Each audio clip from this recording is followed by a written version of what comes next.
Welcome, everybody, back to our LinkedIn Live series, Everyday Equity, Everyday Ways to Make a Change. I'm your host, Pooja Kothari, founder of Boundless Awareness. I'm an anti-oppression facilitator, and today is about talking about DEI and anti-oppression work with our amazing special guest, Fanny Garcia. Hi, Fanny. Great to see you. Thank you so much for Hello. being here. As a brief introduction, Fanny is an oral historian, public speaker, and narrative strategist. She uses stories and narratives to advocate for social justice and equity.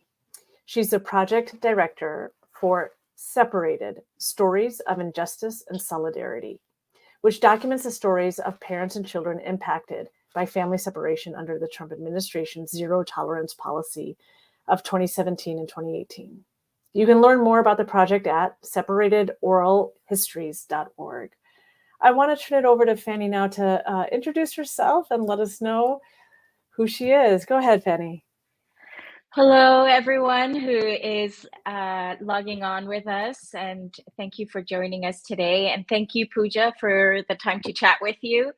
And a shout out to your assistant, Jade, who valiantly kept us on track so that we could have this conversation.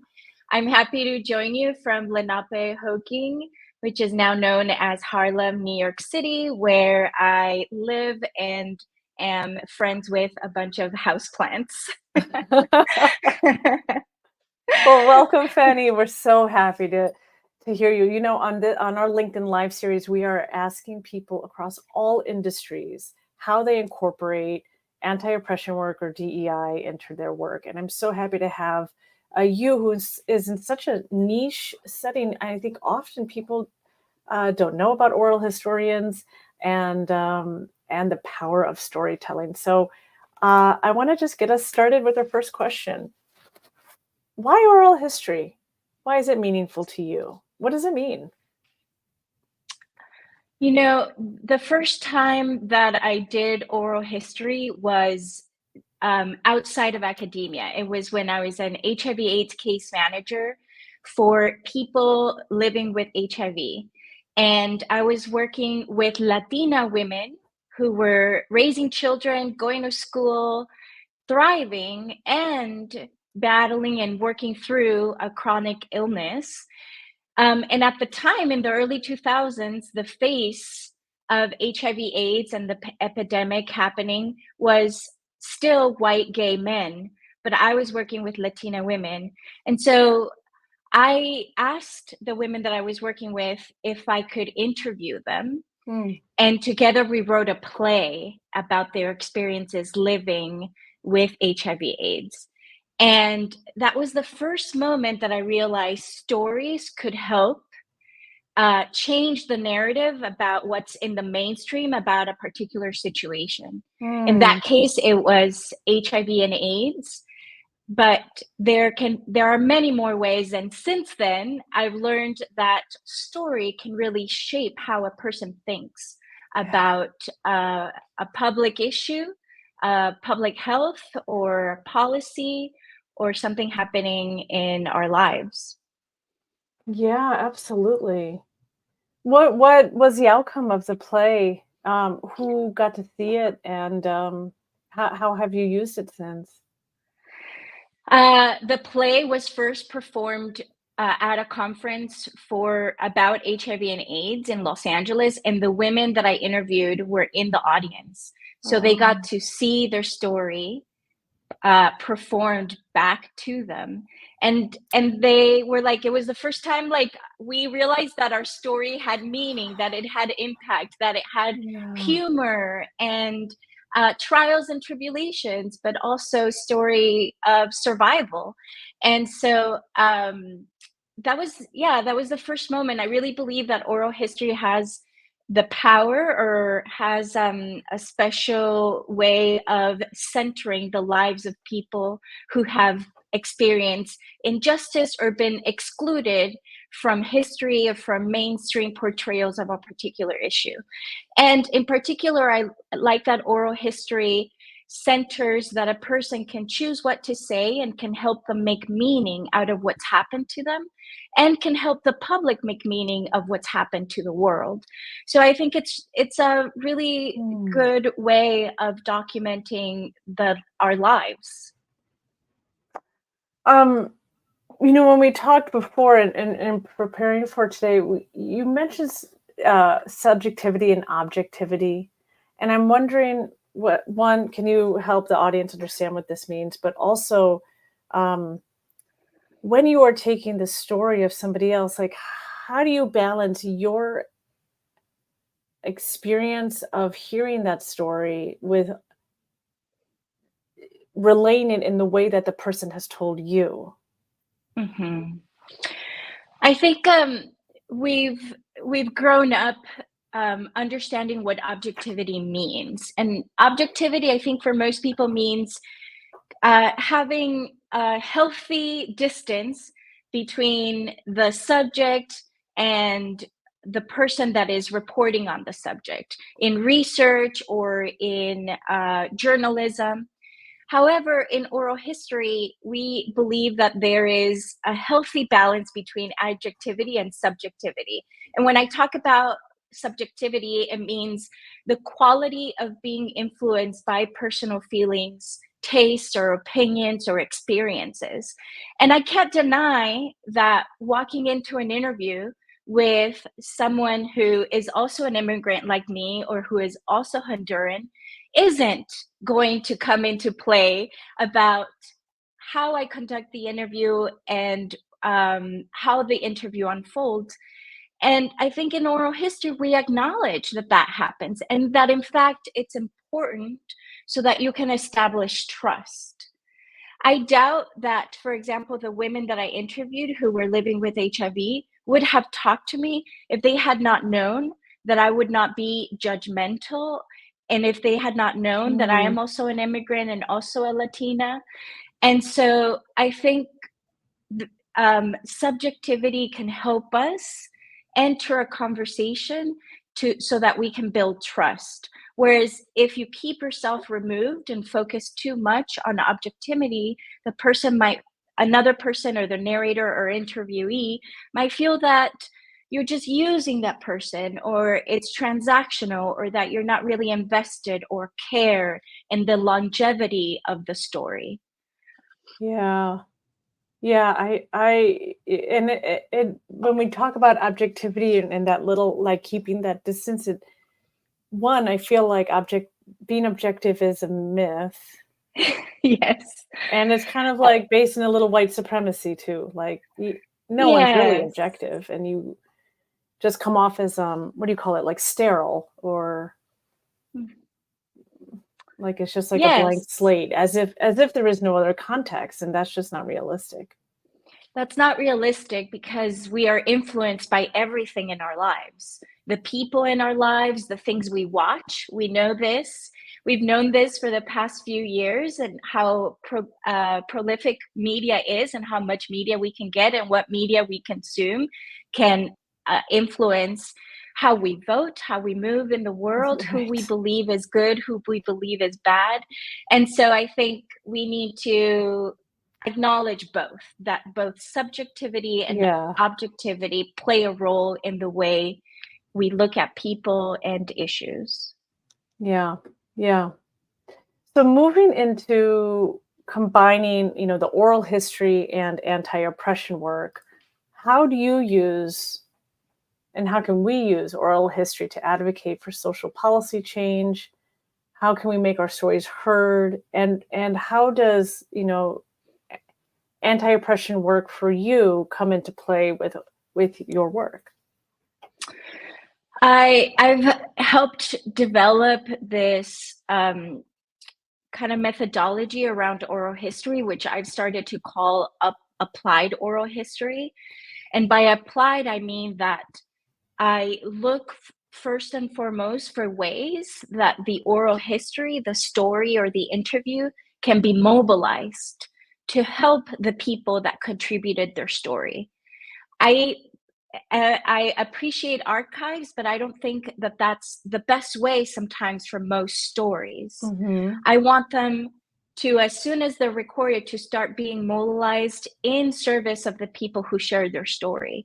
If I'm asking someone to do some labor, it takes emotional labor to tell your story. Yeah. And if I'm asking them to put themselves in that situation, to be vulnerable, to make their story public, I want to figure out how their story can come back to them, how it can help their lives.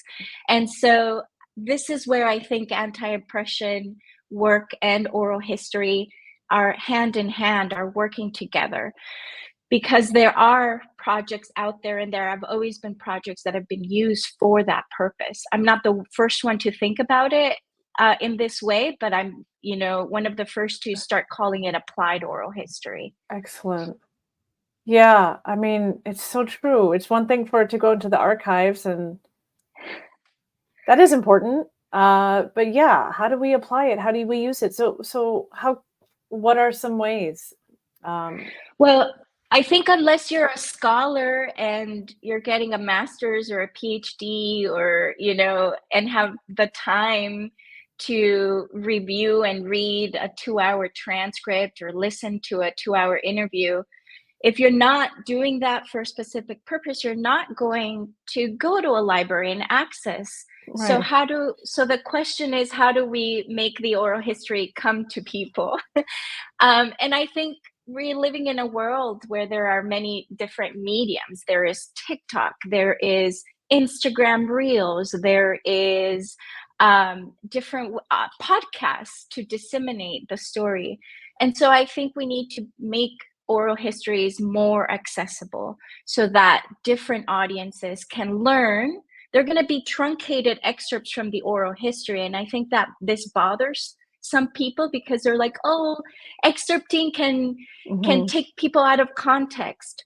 But if we do it in a generous and kind way, if we excerpt kindly and generously, we can help lead people to get more and more interested in oral histories and to go to the original document, right? The 2-hour interview, and access it, or at least know that it exists. Um, in thinking about activism and organizing, I think so often about in my workshops. There's often so much time we spend on history, learning the history, understanding the context of the historical event that happened and the people in play there. And I've been starting to listen to a bunch of podcasts that go into historical figures. And I feel like this is really combined, because if you don't know, like, what was the deeper like life experiences behind the people we revere or have been taught to revile, um, you lose a lot of the context. So how does organizing and activism and educating the public on people's oral histories, how does that apply to your work? One of my influences is the oral historian Virginia Espino. She documented and did oral histories with Latina women who were forcibly sterilized by the state in California. That research and those oral histories went on to become an award-winning film called No Más Bebés.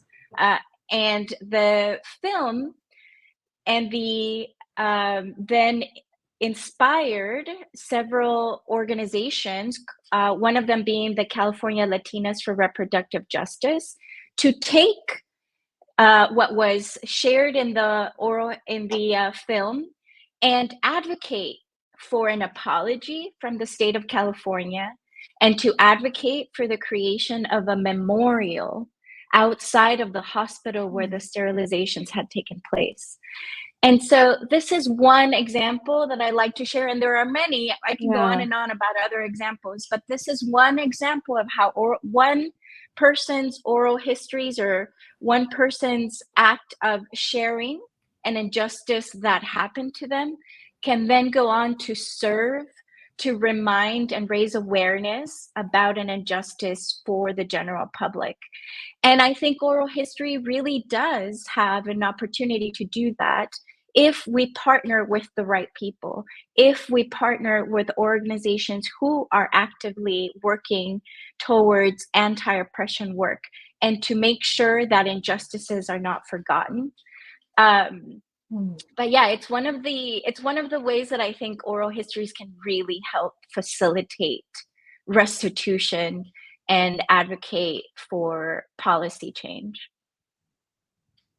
Yeah, especially now. Mm-hmm. Especially now. I mean, it's like some people want our histories erased so that we don't remember. Yeah, and this is one of the reasons why I'm so passionate about the project Separated, with families that were forcibly separated at the border, because this happened in 2017 and 2018, and people who responded to the separation, the attorneys who sued the government, the social workers who cared for the children who were taken from their parents, um, the parents themselves and the children themselves are still living through that trauma, are still working through the impact of that trauma. However, most of society has moved on because Yeah. we've gone from one crisis to another. And that is the danger of history, right? Like, because there are so many historical things happening currently, presently, living through historical moments, we forget about the recent past. But oral histories can help ensure that they're not forgotten, so that we can constantly keep them in the public eye, and people don't forget. And I think in particular, this is important right now because we're in, as you know, a presidential election year, and where the same candidate who caused the trauma against families at the border is running for office and wants to do the same thing again. Yeah. So I think, again, oral histories is one way that we can make sure we don't forget what's happened. Oh, yeah. Yeah. It's tough remembering the stories from the border during that time. It was intense. Everyone, the entire country was traumatized by that. And because of that, we mobilized. You know, there were thousands of people who took to the street around that time. Yeah. Yeah. In talking about, anti-oppression work, at least in my field, we often start with what biases do we hold that we don't even know we hold. And I'm wondering, in your work, and I guess this goes back to like the subjectivity part, but how do you know how are you supposed to build your awareness or recognize if a bias is coming into the way you are receiving somebody's oral history and then taking it down and recording it? Have you ever caught yourself, into that, in skewing a certain way? I find it so, it's so interconnected. How do you think about that? I think bias can be dangerous, right? Because when it's mixed with power and privilege, it can create inequitable outcomes. And so if we're using bias to disproportionately weigh in favor of or against someone, then this can become a problem. It can be unfair for the other person. Biases can be innate or learned. And so I think for me in my work, I've always aimed to disrupt the power that I hold. And I do have power because I have privilege. Mm. Even though I was raised in a low-income family and come from a family who experienced poverty, even though I've experienced racism, even though I've experienced instability in the US because of my documented status at one point, I now have privilege because I am a US citizen. I speak like an American. I am seen as an American, even though I identify as Honduran. I was born in Honduras. And so all of these things for a Yeah. person can symbol power and privilege. And so I try as much as possible to disrupt that. I don't, with the people that I interview, the narrators, as we like to call them in oral history, I make sure to tell them I'm not some scholar or documentarian. I am someone who is interested because in documenting your story, because at one point I experienced something similar. So I share that about myself. And I make sure to tell them that my situation was completely different. But because I've seen it and I've seen how it impacted me, Mm. then I understand that maybe it could have impacted them. And I also make sure to give people choice. And I've started to, as part of my applied oral history methodology, I've started asking folks why they want to participate in the Mm. oral history interview. Why do you want to share your story? What is it about your story that you want to share? What would you like not to share? Because I think that is a really clear way of understanding people's motives for sharing their story. They're not doing it out of altruism, and we shouldn't assume that it's altruistic motives. Sometimes they want something out of the exchange, and that's okay. That's valid. We all have motives for the things that we do.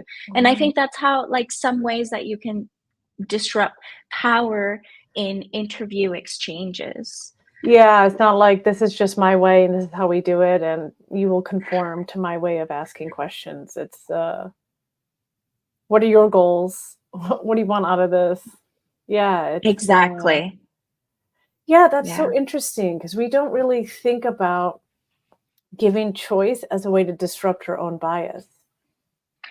But it is certainly a direct way to do that because without asking for input or other people's uh, desires and needs from the process, then you will just go through your biased way of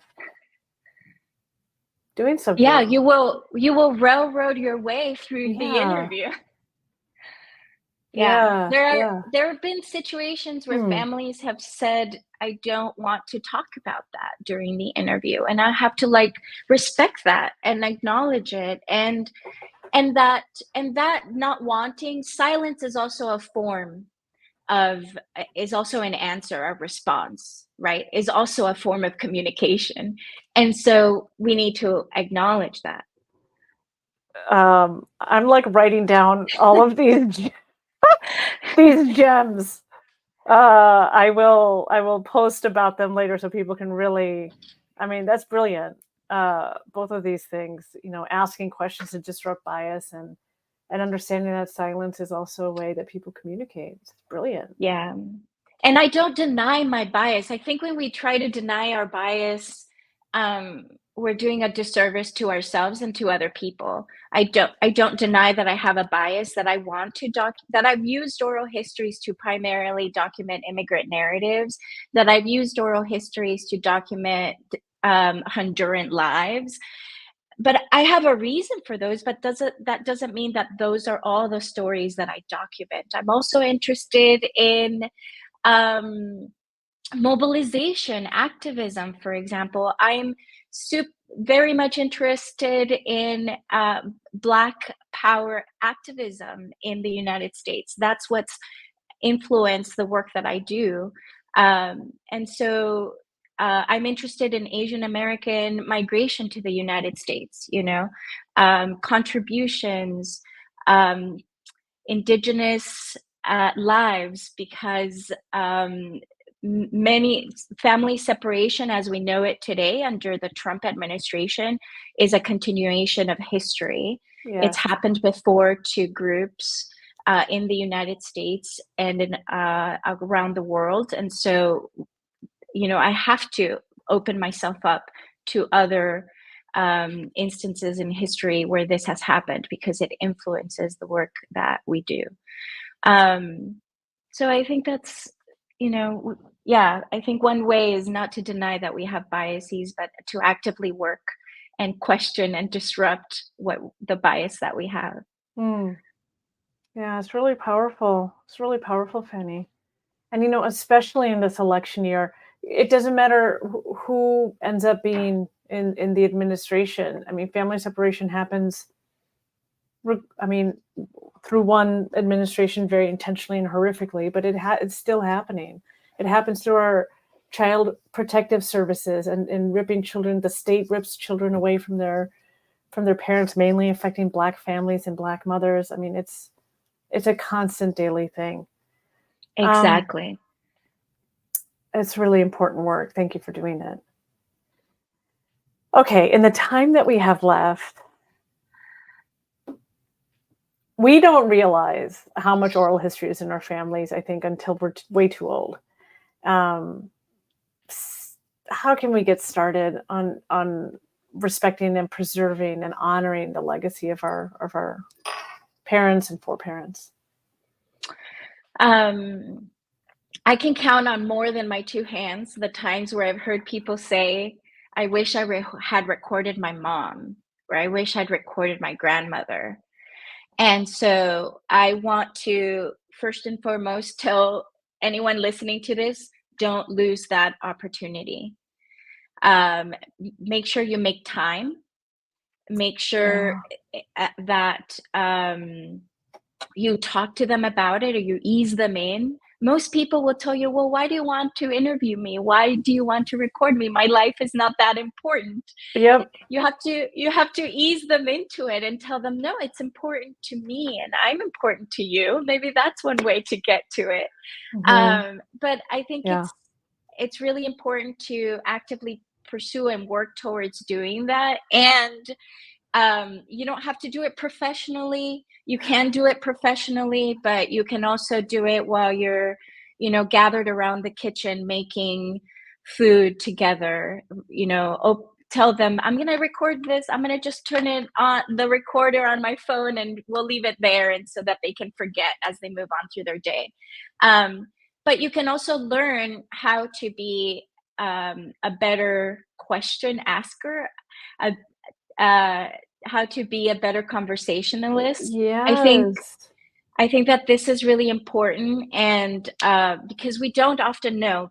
I've heard the statistic that there about 30% of the population are question askers. Most people don't ask questions because we're afraid to ask. We're afraid of what a person will say, or we're afraid to get caught up in a conversation that maybe we don't want to stay in. But learn to ask generous questions, be present, be open to listening. Sometimes when a person says that they don't want to be recorded or interviewed is because they might believe that you don't know how to listen. So ask yourself, am I a good listener? And where am I a good listener? And how can I be better? Yeah. Listening takes practice. It's not innate. Listening is not hearing. Listening is a practice, and you have to learn how to do it. Mm-hmm. Right. And to especially if you're recording a parent or a caregiver that you've lived with for so long, to reserve your judgment. I think it's so funny, like when you're a kid and you're like, I know my parents really well, and it's like you weren't even alive for most of their life, like you don't know anything about them. And to really like hold your own opinions and judgments and like really try to learn from your mom or your whoever brought you up, and to make them feel comfortable is it's a skill, big skill. Yeah, and in family histories, this is where objectivity might be helpful. Yeah, there we go. To keep yourself a little bit removed from the story so that you can hear it unfold without judgment. Yes, yes. Um, well, I just want to share a comment from one of our listeners here. Nadia says, "Your work to keep oral histories in the forefront helps form linkages and a common thread between the various crises, so to speak, and the repeated efforts to distract and erase." And I think that's for our political thing. And she continues, "Well said about listening and seeing the person who is sharing their history." Yeah. We have to finish, but I just want to let our audience know where they can find you if you're interested in having Fanny come and help you get the oral history of anyone in your life. Please contact her. Your work is phenomenal. I mean, everything your applied oral history is just so great. And the website is separatedoralhistories.org, stories of injustice and solidarity.